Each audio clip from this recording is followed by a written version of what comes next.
We had passengers on that ship who are expressing their humanity. In a way, that's a form of humanitarian aid. That was not the primary cargo ship.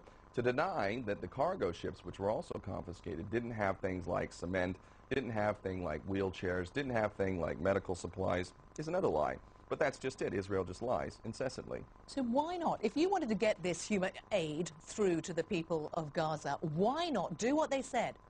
Dock in the port of Ashdod in Israel and allow even an Egypt or an international organization to deliver the aid? Because it would be acting like a fool who believes that Israel has any intention of actually delivering all the aid that you're bringing. They don't allow cement in, they don't allow building supplies in, they don't allow all sorts of things, to the point that you have an unemployment rate that is the highest in the world, a poverty rate that's African levels. You have children who are malnourished and anemic. You have terrible, terrible hardship.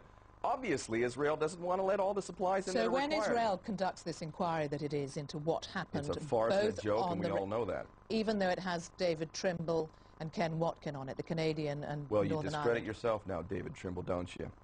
You know? If they asked you, would you give them evidence? Absolutely. I'm giving evidence right now. I have nothing to hide. Would you go back to Israel to give them evidence? I'm seriously considering that.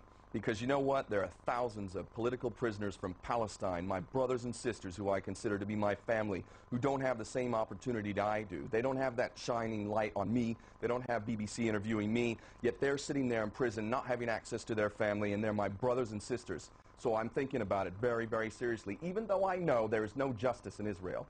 Do you fear for your life? You've talked about the fact that you might be on some I believe in what Malcolm X said. When he was asked, what is the price for freedom? Malcolm said, the price for freedom is death.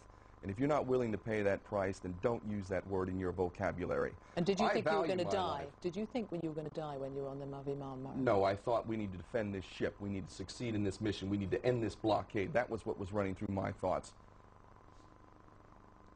You used to be a U.S. Marine. You've moved quite a long way from that. Thank God for that. You burned your American passport. I renounced my U.S. citizenship formally because I do not agree to the terms of citizenship. I refuse to pay into a tax system that's being used to commit mass murder, war crimes, and crimes against humanity. Your anger, how will you use it next? Based on love, and that's why I do what I do. How will you use it next? What will you do I've been involved in a project called Aloha Palestine, a social enterprise intending to do safe trade with Gaza, to bring in items counter to what Israel is getting from Britain and the United States, weapons of mass destruction, small arms and things like that, to bring in safe trade items such as things that are needed for the civilian population to live a decent life. And that is a problem that we need to address in this world, is the absolute lack of the Palestinian people to exercise self-determination, and living on aid is not the answer. So my focus is trade.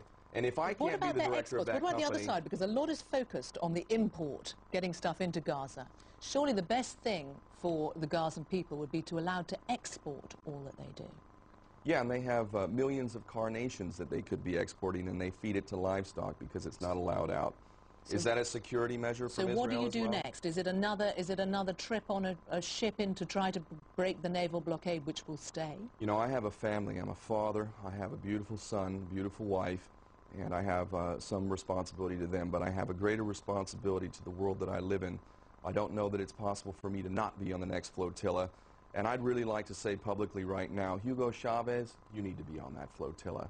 Nelson Mandela, if you can possibly do it, you need to be on that flotilla. Anyone who's serious, who has any real influence in this world, who really cares about justice, you need to be on that flotilla. We will end this blockade, and that's where I intend to be, on that next flotilla. The chances of any of them going on that flotilla presumably were reduced when there was violence. Do you feel in any way responsible on the behalf of those on the ship for the violence that came from it? I feel responsible for defending that ship and the mission, which was intended to protect innocent civilians who are being collectively punished in a policy which would only be considered insane by any thinking, compassionate person. So it was worth it?